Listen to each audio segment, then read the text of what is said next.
Oseo. Oseo. Great Cherokee greeting.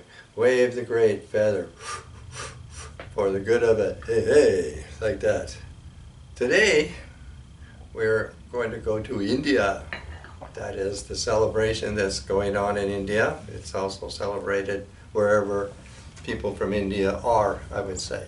It's called the Navaratri, meaning the 9 nights, exactly what it says. And mainly it's the celebration of the feminine, but the feminine pretty much has goddesses. In India, goddess is called Devi or Mahadevi, the great goddess. And principally Durga.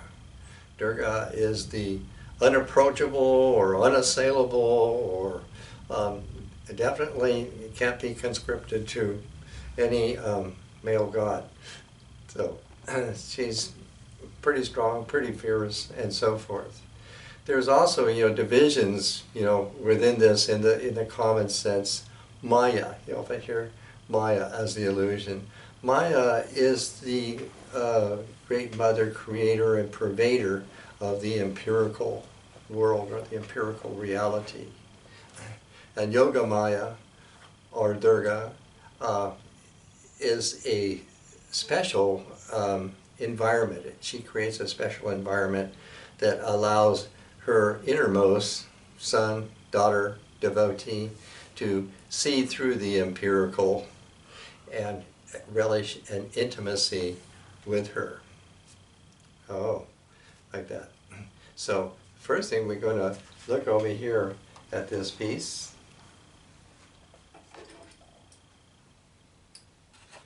Here, this is a Hindu image of Durga. And Durga here, she has all kind of arms with all kind of instruments in it, like that, all symbolic. And here she is riding on a tiger. And this is her usual image. She has others, but this one is particular.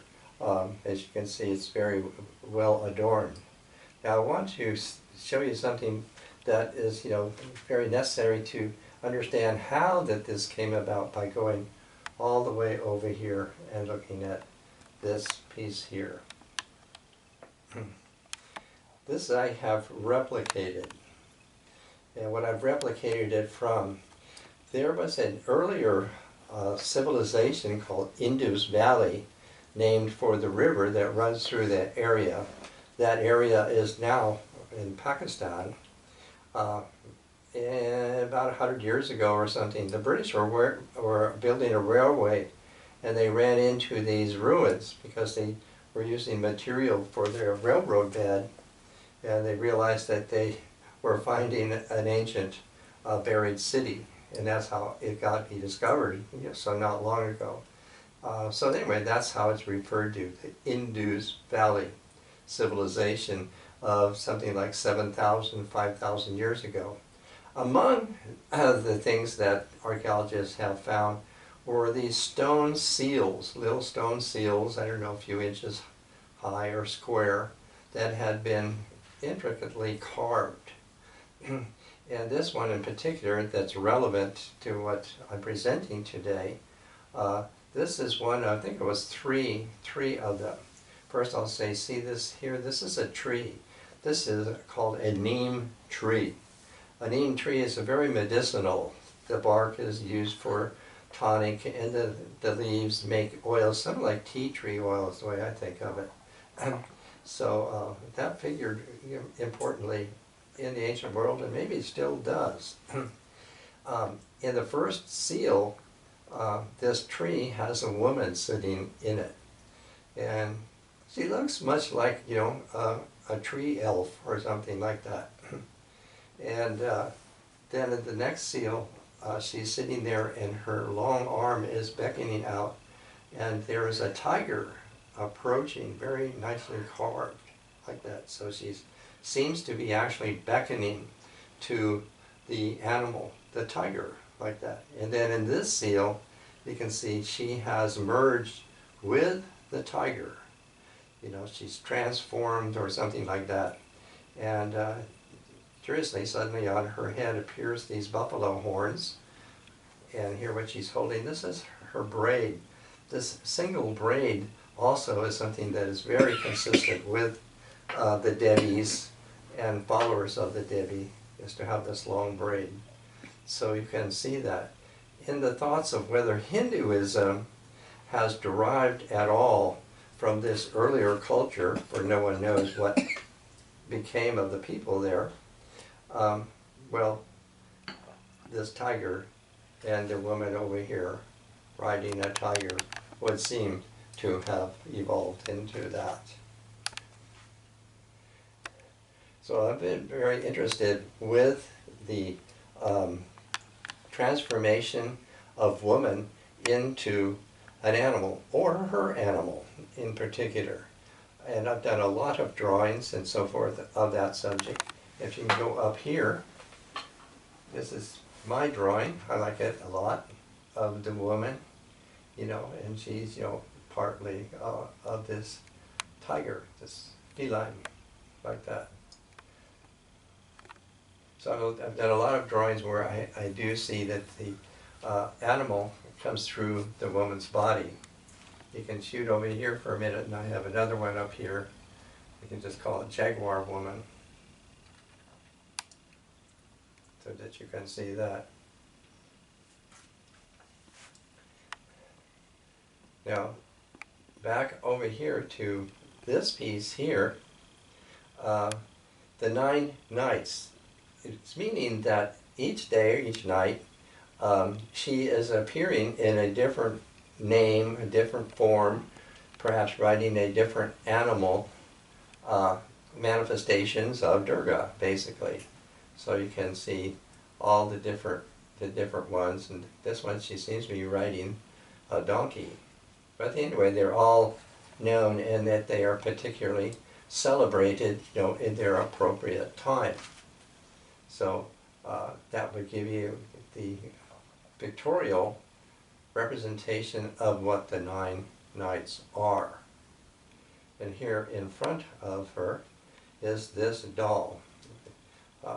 This was given to me by a Hindu woman, maybe she made it, and this, she said very distinctly, this is the Navaratri doll. That's who this is, she told me. And she said, when you put it up and you display it, she really emphasized, I want you to put the skirt out full. So I did as much as I could to pull her skirt out full. So that was, it's a really, really fine, you know, down to all little details. And this, I think, stands for her braid here. So this is the Ratri doll. If we go up here to this picture that I've collected, this is a woman. She could be a priestess or a devotee. She could be a long time ago or today. You can see how that she is attired. She could well, you know, be a priestess of 1,000 years ago as much as today. So very, very Indian-like. And I have to just mention, while India celebrates the feminine and has all of these Devis of all kinds, oh, and I should say the culture for it is called, you know, Shakta or Shakti.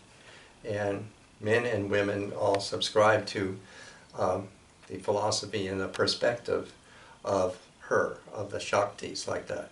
However, the situation for Hindu women is not, you know, as lovely as the Devis are. The Hindu women haven't known much liberty, much freedom.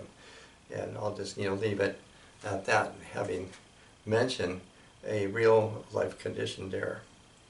And here, if we can go over here to this piece here.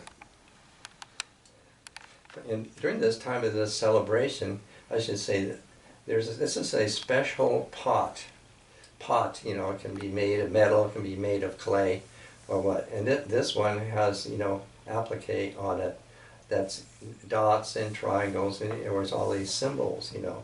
And this is, you know, the Purna Kumbha, and it basically symbolizes the woman's womb, and also bearing fruit of all kinds. In other words, a pot can contain water and grain and things like that.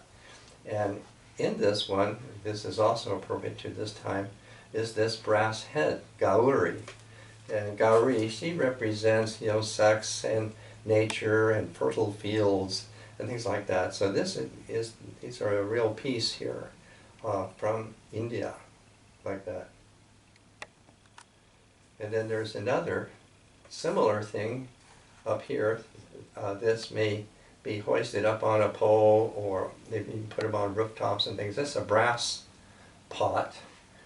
It may have a coconut in it. This one I put a blossom to stand for a mango and a mango leaf, and like that. And this is to represent a woman's sari, And this is, to attract, benevolent energies of nature, All this, it's a good thing here.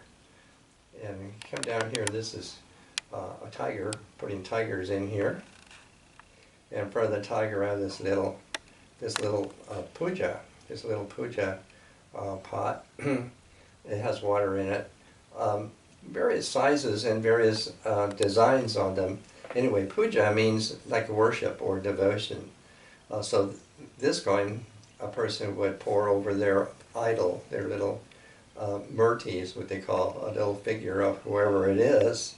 Even the Buddhists use them as well. Anyway, that's what this is, to stand for all of this, And I have this over here as well. This is an Indian, maybe a serigraph print that I bought from a man at the temple here, and it is ostensibly Kali. Kali is also a part of it. Kali just means black. Other times I've focused on Kali, but this time I'm focusing on Durga. But this Indian piece is nice to have up here. And Kali, she looks kind of scary. She has skulls and swords and bows and arrows, and she is somehow standing on the prostrate figure of Shiva. So all that has a symbolism. It seems that men are particularly attracted to that. It's almost demonic here. And here's another interesting piece of her. Often her tongue is extended. I'm not sure what that's about, but it's very often depicted that way. I want to show that.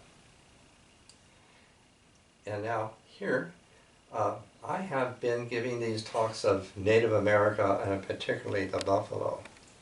And so that's who I have here. This is going to be Blue Buffalo Woman. That is a Pate Tegosapa. And that means, she is the Blue Buffalo Wise Woman.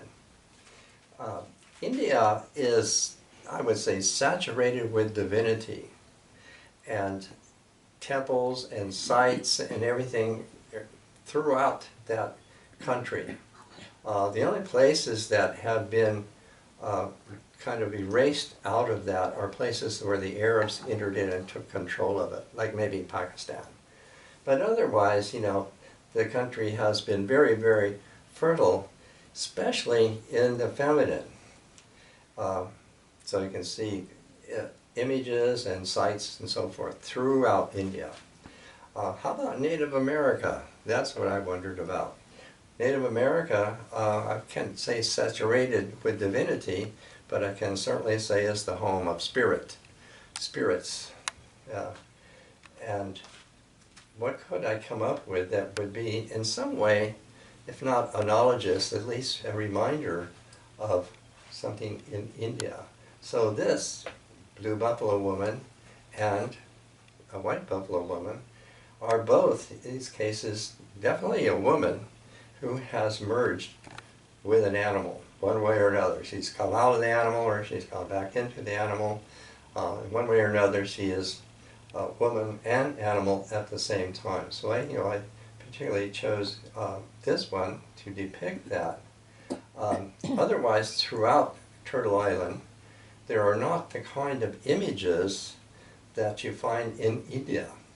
The kind of images that can relate to this is here, to look at this little piece here. The archaeologists have kind of adopted the name from India called Yoni. Yoni, I think, just simply means source, but they've adopted it for the vulva. So these images, sometimes they're painted, sometimes they're carved, sometimes they're in multiples, sometimes they're just the natural formation of rocks, cliffs, and so forth. So that's the one image that relates to the feminine or the female that looks like you might find it anywhere here in Turtle Island. And the other thing here, this is a cowrie shell. The name cowrie, gauri in India, the name comes from there as well as the shell. And so you can see, obviously, it represents, the female vulva. The actual Indian word for it is Sukhavati. And so I have that here to show that, and here is a little image of the white buffalo. It says white buffalo woman and blue buffalo woman, both. We have woman that is part animal there. The blue, I believe, has to do with wisdom or medicine woman. That's why, blue buffalo woman or blue wolf woman would be, those kind of meanings there. So that I could bring something here in Native America. The only other image that I can bring to this in Native America is the Navajo changing woman, Hudson. And she's definitely figured as a woman, but images of her are not, encouraged to be made. I have found one on the rock in New Mexico, however, and she is part woman and part insect in that case. And that she is, to me, she would be the major great Debbie, great goddess of Native America, of Turtle Island. She seems to have all of the aspects. And that's as far as I have found out, learned in Native America, of how any of this, is similar to this proliferation that's in India. So that I have covered it all. And to finish this,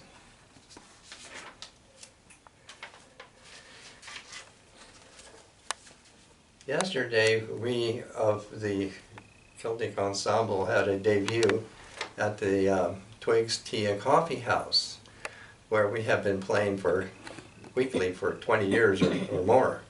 And the COVID, shut things down, and so we have been on sabbatical from there for the past couple of years, and yesterday was our re-entry, return home, and we all showed up. It was a good little session and so forth, and I brought this picture of Kali for my display, and to read this poem that I'm about to read of Durga. Yes, I got the wrong name there. And this poem was just, written by Chandraba Gosal just last week. And it's perfect. It's perfect for this season. Basically, it's the autumn. It's the time for the Navaratri. India is a huge, huge country with many, many different kinds of people. And whatever a celebration like this one that would be universal or national, all different people in different areas have different versions for the celebration. I just came into what I could just say kind of generalized with my presentation here. But this poem is, I think, just perfect, and fresh from the poet. Okay, she's titled it, You'll Know. You'll know when the trees are drunk upon the scent of the night jasmine. When the sky, like a girl stepping into spring, is drifting between rays of the sun and overcast clouds. When a tuft or two of the kash flower peeps among the grass by the road, you'll know Durga Puja is coming. When the artisans, with increased rigor, lay their final brushstrokes on the mud idols, a man is on a ladder against the electric pole, adorning them with strings of golden light, lighting up the places where the rays of hope seldom reach. You'll know autumn is just around the corner. The streets, the stalls, bursting with people. You'll hear a woman say, "A shade lighter, please, to go with my blue sari." A careless collision on the road, forgiven easily. Let it go. Puja is coming. A boy playing on a bamboo from the pandals being tied. You'll know it is that time of year. "Hey, the drummers have arrived. Go, get them here." "No, no, not that way. The sword goes on the other hand of the goddess," somebody is saying there. Everyone is busy doing nothing but just buzzing in a confused melee of general overjoy. The final rehearsals of the song to be sung at the puja function, disrupted by the rhythms of the drummers playing under the window. Last-minute preparations underway. "Nah, the hills would be way too crowded this time of year. Why don't we go here instead?" Overnight, all the puja pandals of Sankoto. When a mother notices her girl making plans in hushed voice with someone over the phone, but decides she hasn't heard anything, you'll know it's because the colors of the clouds have reached every vein. When some stranger, yet so own, wishes two children on the road, "May your puja be spent well," you'll know we are all one. You'll know the news of Ma Durga returning to her earthly abode has reached every ear by some unheard secret mantra. Durga Puja may be an affair of 4 days to the world, but it is our mother returning home.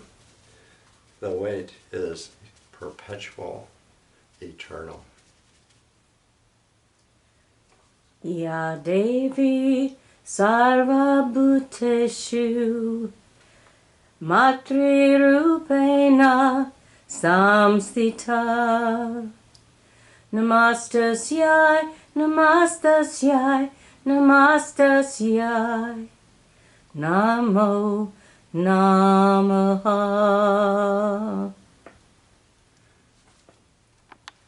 Jai Jai. Thank you.